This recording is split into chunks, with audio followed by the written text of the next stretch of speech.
আসসালামু আলাইকুম। সুপ্রিয় দর্শক, আপনারা দেখছেন শিক্ষামূলক সংবাদ। কান থেকে বেরিয়ে এলো আস্ত মাকড়সা।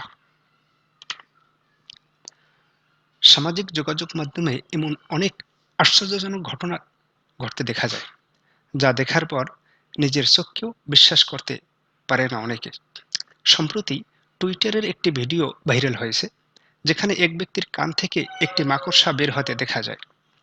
অনেক সময় ঘরবাড়ির কোনায় পোকামাকড়, মাকড়সার মতো কীটপতঙ্গ দেখা যায়, কিন্তু কানের ভেতরে কিভাবে গেল মাকড়সা?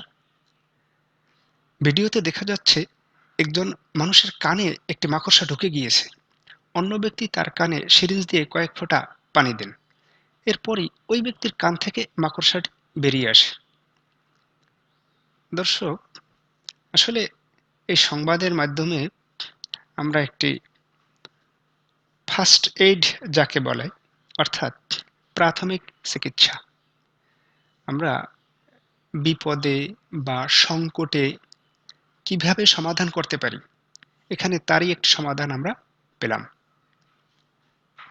তো দেখা গেল যে কানের মধ্যে যদি পোকা যায়, তাহলে আমরা পানি দিলে হয়তোবা সেটা বের হয়ে আসতে পারে। এইখান থেকে আমরা যে অভিজ্ঞতা পেলাম সেটা তাই বলে।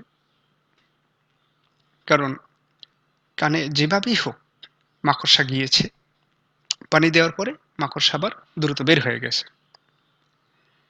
আসলে বিষয় হলো, কানের মধ্যে মাকড়সা যাবে এটা কেউ ভাবে না বা কল্পনাও করে না, আর কেউ কান আটকেও রাখে না। যাই হোক, যদি যায় তাহলে আমাদেরকে উপস্থিত বুদ্ধি প্রয়োগ করে সে সমস্যার সমাধান করতে হবে। ধন্যবাদ দর্শক। আসসালামু আলাইকুম।